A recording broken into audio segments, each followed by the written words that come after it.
Hi guys, it's Abby, and from the book Rookie, of course. And before I get into anything, I wanted to apologize about the video quality. Basically what happened is my dog chewed up my memory card. Anyways, I just wanted to apologize real quick about the lack of video quality, but we're just gonna get into my wrap up for July of 2014. So July was actually a really good month for me. It was a really long month, I felt like, and I read slash listened to 7 books, and I am very proud of myself for that. So I'm going to get into it. A lot of the books that I read I don't have on me. I loaned 2 of them, I believe, to a friend, and then 2 of them were on my phone. So those won't be in the video. So I only actually have 3 physical copies to show you guys. So I'm just going to kind of get into it. The first book that I read this month was Sharp Objects by Gillian Flynn. I love this book. There is so much I can say about this book, about how much I enjoyed it. I gave it to my sister to read, and she loved it. And this book is just written so beautifully and so just right. It was written right. That's all I can say about this book. It was just written perfectly. And I think Gillian Flynn, this is the first book I read by her, and really the biggest reason why I wanted to read it was because it's a dark novel, and it kind of goes back to her childhood or her teenage years, back when she would cut herself, and when she had a lot of depression issues when she was in high school. Emmeline, I believe her name is in the book. I read this at the beginning of the month, which feels forever ago, but Emmeline has a lot of depression issues, and she goes back into her psycho days at the end of the book, and it's just, and the twist, it's a mystery along with like a psychological, so it's a little bit like a psychological thriller in a book, and I am obsessed with psychological thrillers, which I think is why I love this book so much, because I like movies like that, so obviously I like books like that too, and the fact that it is so short. The entire book was straight and to the point, and that's what I kind of needed for something at the beginning of the month. So this book was perfect. The book I read this month was 20 Boy Summer by Sarah Ackler, and this book I had for about a year, and I never read it because it was a summer book, and I bought it kind of more towards the end of the summer last year. So I kind of was putting off reading it because I kind of wanted to read it in the summer, and it is the summer, so I read it. Oh my gosh, I loved that book. I honestly don't have a lot of bad things to say about it. I honestly, I can't think about anything that I did not like about that book. I loved that book. I loved the characters, and I thought it was amazing. And I'm pretty sure I gave that book 5 out of 5, or maybe 4 out of 5. But if I did give it a 4 out of 5, I meant like 4.5 out of 5 stars. Because it was amazing. So the month was going so great because I was reading amazing books, you know. And then, after I finished 20 Boy Summer, I was in a very contemporary mood. So, dumbly, I picked up The Sisterhood of the Traveling Pants. I hate this book. I have never hated a book and despised a book as much as I hated this book. I can't even talk about. I think I want to do maybe like a full review, but I feel like this book is so old that doing a review on it is kind of pointless. But I am very confused as to why this book is so amazing to people, because I hated it. I didn't like any of the characters. I thought all of the characters had like lives that were generally pretty good, and then they had to go and be really selfish and just like mess them up, and everything that they were going through, were, I felt things that they did to themselves, and like all of their issues were things that they could have prevented on themselves, which, I mean, it is real life. I mean, a lot of the mistakes that I made, or a lot of the bad things that happened in my life, are because of things that I did, but I hated it. Maybe it's because I should have read this book maybe when I was a little bit younger. Maybe if I read it about 2 years ago, maybe if I read it maybe when I was a freshman, I might have liked it. Actually, I hated this book. Maybe I was just a little bit too old for it, but I want to throw this book away because I hated it so much. And there's nothing positive I can say about this book, except maybe I kind of liked Tabitha. I'm pretty sure. I liked Tabitha for the most part of the book, except at the beginning I couldn't stand her. But this book I gave it a 2 out of 5 stars, and the only reason why I gave it a 2 was because it was written generally okay, so I didn't want to give it a 1.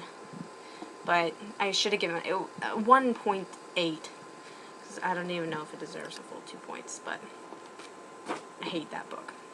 Then, after I pushed myself through that book, I finished The Maze Runner by James Dashner. Dashner is an amazing writer. I don't know if it was his writing style, I think. His writing style is very English to me. And then I read that on the back, he's from, like, where is he from? He lives in Georgia. And he was raised in Georgia. So he's not English, but he writes very English. Like, his writing reminds me a lot of Patrick Ness. And so, maybe, I don't know if it's because The Maze Runner, the story kind of reminds me a little bit of The Knife of Never Letting Go. That might be why, but I think his writing just reminds me of an English person's writing. I don't know why, but I really like him. He's a really good writer, and I love this story, and I'm in love with this series. This is a really good first book in a series, and I think I might do a discussion on this. Maybe, I think I might wait until I finish the entire series before I do a discussion on this book, though, because I want to have the whole series under the belt, and, you know, but I gotta finish the entire series before I watch the movie, because I just want to be, like, all ready for it, you know? But that was a good book, and James Dashner is a good writer, and I think I'm gonna, after I finish The Maze Runner, I'm gonna read the Something Doctrine series, because that series looks really good to me, too. Actually, the book I read before The Maze Runner was Why We Broke Up by Daniel Handler, and I liked this book a lot, but I read it during my Booktube-a-thon, and as you guys saw, Booktube-a-thon was a fail for me. I don't even know where to start about, like, how depressing it is to think about Booktube-a-thon, how bad I did, but I'm not even going to go into it. But I did really like Why We Broke Up. It's just the situation that I was in when I read it, and when I finished it was kind of depressing. But when you set aside, like, the circumstances and stuff, I really liked the book. It's a different book, though. Like, the structure of the story was really different than, you know, just a normal book that I would read, or even just, it strays away from a lot of other type of contemporary books. So I think Daniel Handler definitely executed the book really well, and what was kind of cool is just because I haven't read him since I was probably 11, probably younger than that. I read the series Unfortunate Events, and I haven't read anything by him since then, and so seeing him write something like that was really different, because I mean, I haven't read the series Unfortunate Events in a really long time, so I really couldn't put, like, his writing styles together to compare. But I don't remember his writing style being a lot like that. But he's very poetic when he writes, and I think he executed the characters really, really well. 2 audiobooks that I listened to this month. First audiobook I listened to was If I Stay by Gail Forman, and I really liked this book. I'm really curious to see how they're going to make this into a movie, though. Because I have a feeling the movie's going to be good just because Chloe Grace Moretz is in it, and she is the bomb. But, I don't know. But I gave that book, I think I gave it a 4 out of 5. There were a couple things in it that I wasn't a huge fan of, but I really liked her, the main character, and I really liked her boyfriend, Adam, I think. I loved her. Oh my gosh. Her parents. If I had parents like that, oh my gosh. I mean, I love my parents. I love my actual parents.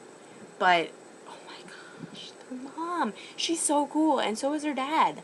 Like, it was a sad book, especially at the beginning when all of it happens, but especially it's so graphic at the beginning when it's not a very big spoiler that the fact that her parents, you know, spoiler right now if you haven't read it, I guess, kind of spoiler. I mean, you don't, it's in the first 30 pages you forget about, like, you know it in the first 30 pages, but spoiler, so skip this section right here. But when her parents die in the car accident, and she talks about how she can see her dad's, like, brain, particles of his brain, like, on the ground, that was just really gross. I was like, ew.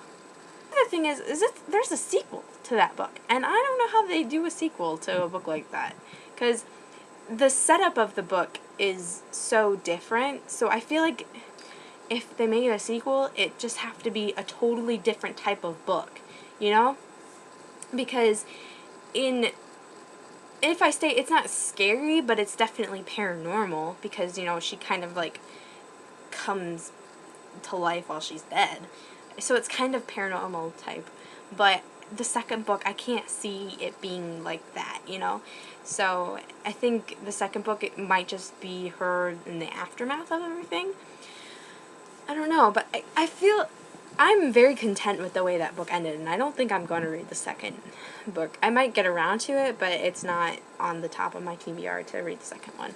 The book that I read/listened to this month was White Cat by Holly Black, and I haven't read Holly Black since I was in middle school, because I read the Spiderwick Chronicles, and that was with Tony DiTerlizzi, and I actually haven't seen anything written by him, and like ever since the Spiderwick Chronicles came out, or like that spin-off series of the Spiderwick Chronicles that was out too, but like I haven't seen anything else that isn't Spiderwick related by him. But Holly Black is definitely a pretty renowned author in YA.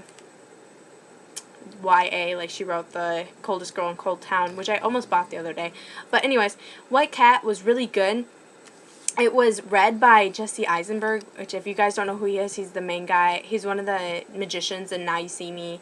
He's Mark Zuckerberg in Social Network. He's in a ton of movies. He's a really good actor. He's kind of quirky, and I think him reading the book, if it was read by somebody else, I don't think I would have liked the book as much, because his voice really fit with the main character in White Cat. And I think White Cat was a really good book, and I probably am going to continue with the series. But yeah, I'm pretty sure I haven't read it. I haven't done that book I just finished it yesterday, so I haven't put it up on Goodreads yet, but I think I'm going to give that book a 4 out of 5 stars. I liked that book a lot, and I definitely liked I think the characters I really liked, and it was like one of those books where you're just so frustrated with everybody. You're so frustrated with his family, and you're frustrated with Lila, and you're frustrated with, like, his friends and his situation that he was put in. Oh, that book frustrates. I always refer to books as movies. I do that too much. But anyways, so yeah, that is all I read this month, and I'm pretty proud of myself. I totally knocked out that TBR pile of mine. You know, because stuff happens, and I read a lot in July. I had a lot of time to read in July, which is good. But anyways, moving on, I'm going to go, because this video might get too long if I keep talking. But subscribe, check me out on Goodreads, check me out on the Twitterverse, and check me on the Instagram. And I will talk to you guys pretty soon, because I'm going to do my August TBR right after I film this. Okay, bye!